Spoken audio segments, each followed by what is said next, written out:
Welcome back to Luther's Mortuary, where you stab them and we slab them. We're Dichotomy, and we're all out alive.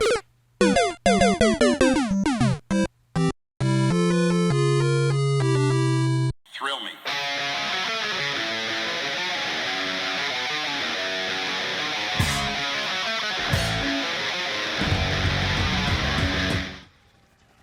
Tonight on the slab, we have Super Monster Party! They are a one-person power punk band hailing from Miami, Florida, and we're going to take a look at their 2020 album, Permadeath, in all of its 25-track glory. This is an awesome album, killer band, love these guys, lots to unpack here. So let's get into it. First with, well, maybe like let's talk about who's in the band, right? Yeah, so the band is headed by Player One, also known as Ray Sega, who is of the Coffin Caddies. Yep, also on the Coffin Caddies, yep. And yeah, I mean, I think there's... He's really so from our understanding, he's really the core member, right? That is kind of like that Super Monster Party is Ray. And writes all the songs, writes all the music, right? Does all that stuff. And then, as we understand, he runs through his good friend, Emilio. Who, plays bass on it. Plays bass for Yingwei Moms. Also, What? Yeah, which... Way to make us look bad. Yeah, and when you hear the tracks and everything, you can definitely hear there's a neoclassical vibe to it, and I think even from what we've heard, Ray as well takes a lot of influence from classical music, opera things. Yeah, so all kind of runs deep through the material. And that's a great segue. So let's get into this. So the Permadeath album it's this wonderful full concept album. It's 25 tracks. So if you were to go, if you go to their Bandcamp, we'll talk about this later too, but if you go to the Bandcamp, you can get the full album, which includes 12 songs of fantastic metal, which we're going to get to in a second. But then there's also 13, we're going to say interstitials in between them that kind of carry this story, this concept album. So the idea is that you are a player going through this journey in a land called Permadeath, and you're kind of visiting all of these different video game lands, all these different video game realms, and experiencing things from the perspective of the hero or the villain as you go through. And it's a really cool idea, really cool album. The interstitials are really fun. We would recommend going through the Bandcamp and listening and buying the real thing with the interstitials, because it really ties it together. Yeah, if you go to Spotify, I think it's just the 12 songs. Yes. So you kind of miss out on the storytelling and the concept vibe of it. And I mean, power punk is kind of, really it's a mixture of metal, power metal, neoclassical, and punk elements kind lots of different blended together. Into this music, for sure. Yeah, with this offering, you kind of have all of that. And with anything power metal, there's always a concept, and this being a concept album, without listening to all of the interludes and the storytelling in between, you're kind of missing the entire point of this. It's good, and it does carry itself on its own, but definitely. To paint the full picture, go for the story. Check it out on their Bandcamp so you get the full experience. Yeah, and it's great. Those interstitials are great. Before we dive in more into the music, the interstitials are great. They got this. It's really just these vocal interstitials, so some nice, almost cinematic type background things, and it reminds us a lot of. Well, you talked about, I don't know if you've ever seen Trans-Siberian or something. Yeah, if you were to ever go to a Trans-Siberian Orchestra concert, it's like you have these pieces of music, but there's a storyteller kind of leading into each part, and it adds to like the epic feel of everything, and this definitely pulls that off. What it reminded me of when I first heard it was, if you were to go to if you go to Disney or the Haunted Mansion or any of that stuff, you walk into that room first and they shut you before you go on the ride. They shut you in, and it's just this ominous voice telling the story as there's music in the background, and that's a lot of the vibes that we get from this. Very cool, very, very cinematic, very involved, and it adds a lot to the story. So definitely, go for the full album here and check it out. But the songs themselves, if we were just going to go for the 12 songs, they're killer. There is, as you mentioned, they kind of coin themselves as power punk, which really is just a combination of it's a little bit punk, but this is really more metal, and all different types of metal. I mean, power metal, symphonic metal, and that shows through a lot of. It's very technical, right? You might have your bass. Your punk bass in the writing style of the song. 4 chord progressions, right? But they elaborate on the parts, like a lot of like shreddy guitar parts. Very technical drumming all around too, not just guitar, but the drumming. Yeah, the drumming, the bass. It's great, and it combines with that operatic vocals. Yes. Like he's got, Ray's got a very. It's naturally sort of distorted voice, right? That distortion, the compression that you can put on your voice. He seems like he kind of has a natural feel to it, but when he sings, it really comes out well. It fits this style of music very well in a very operatic but yet edgy feel. It reminds me a lot of Disturbed, or you had said Avenged Sevenfold. Yeah. Kind of in the tonal, like I guess properties of the voice. Yeah, and how they get that nice little edge to it and stuff. But still. Again, just like with other people we talk about, still their own sound though, right? Yeah. You when you hear it, you hear the distortion. It reminds me of those guys, but I think to myself, like, this is still its own unique thing, as is the whole concept of Super Monster Party. So, a very unique experience here, right? You got these catchy punk-esque type songs, but very technical, very metal, and all video game related, which I'm a fan of. I really love it, and I really love these guys.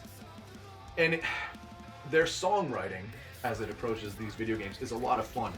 Like one that I would call out specifically, Another Castle. This song, when I first heard it, I was like, what a cool concept for a fucking song. We're looking at this like almost, very like power metal ballad kind of approach. It's very, the guitars reminded me of Dream Theater. Yeah, very proggy. Yeah, very prog rock and stuff. They were like, open and doom doom doom doom doom doom doom, very like melodic guitars, and then it let it be very vocal centered, vocal driven in for the song. And it's this big ballad, and this big epic ballad that goes through and then eventually becomes heavier. But it's all about Mario just longing for his princess in another castle, and I think it's great. It's not, I've got some experience here and there with, video games and listening to the music and the covers and hearing people do their things, but what a truly great and original concept to have them, writing the story of like, well, what would it be like if Mario was truly longing for his love, and he's trying to get there, he keeps on dying, and they took it and they put it in this epic metal ballad, and it's great.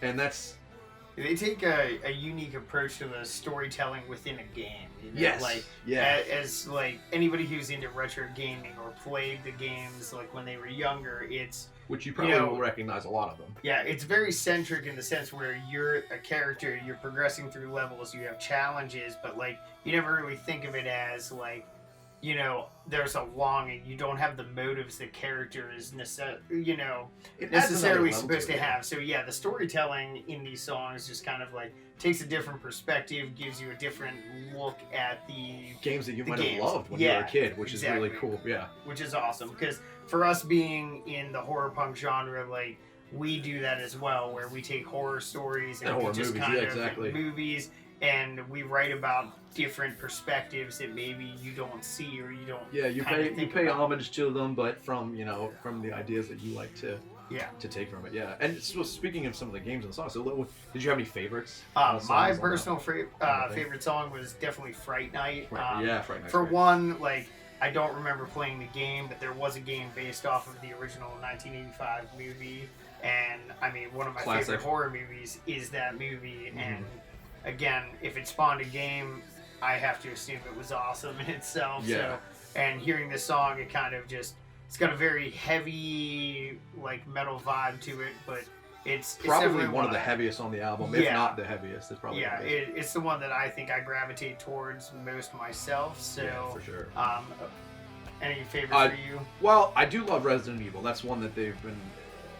I like it for a lot of reasons. It's catchy. I love the games. I even like the movies and stuff for it. But to have that that song and the music video and everything that go along with it. I really enjoy what they did there. And if you haven't checked out the music video for Resident Evil, definitely check it out. It's there's one part in it where there's they're like on the set or what would look like the set of The Walking Dead, and this dude that looks like Rick Grimes doing his little signature gun thing. And when I first saw it, I watched the interview with Ray, so I learned, and I looked it up, and I learned that it's his friend Cecil, I believe, that does like cosplay. But when I first saw it, I was like, how the fuck did they get on the set of The Walking Dead? Like, how did they get Rick Grimes in their music video? Like, which honestly wouldn't surprise me, because if you paid attention to their stuff, their production value is through the roof. Like the sound of this, of all their music and how it's mixed, the production value of that, and of the music video, and the fact, well, we'll touch on this in a second, but the fact that they have their own video game that goes along with it too. Like, it's astronomical. It kind of pisses me off. You're making us look bad, but it's like, I wouldn't have been surprised if it was Rick Grimes, but it's this cosplay guy, and he looks just like it, and I was like, wow, that was incredible. So I like that one. Resident Evil, great song. And also Castlevania. I think Castlevania is my favorite one, just because I love those games. I love that game series, and just the song, I don't know, it gets stuck in my head all the time, and I love it. So really cool stuff, really great album. If you haven't checked out Super Monster Party, give them a listen. They're on, like we said, you can get the actual songs, like just the music, on Spotify or any other major streaming platform.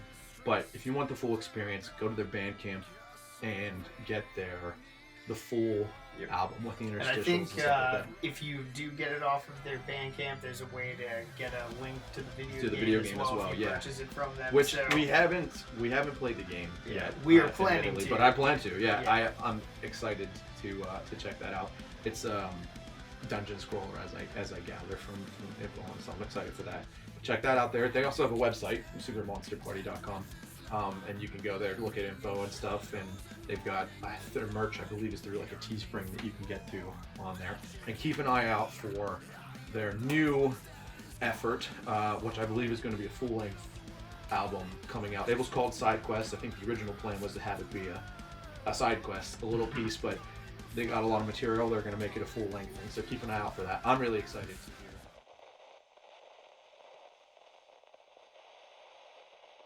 Super. Are you tired of listening to the same old music? Not sure what to search online? It can be exhausting. Then you need Super Monster Party. Their brand new album Sidequest is available now, containing such favorites as Zombies Ate My Neighbors, Earthworm Jim, Twisted Metal, Old Silent Hill, and more. But wait, that's not all. If you call in the next 5 minutes, sometime on a Thursday before noon but after 12 p.m., you can receive Sidequest for the low cost of full price. That's right, Sidequest can be yours at full value. Just click the link below. To order Sidequest, dial 1-800-CLICK-THE-LINK. That's 1-800-CLICK-THE-LINK below. Order now. Castlevania, you're the mistress to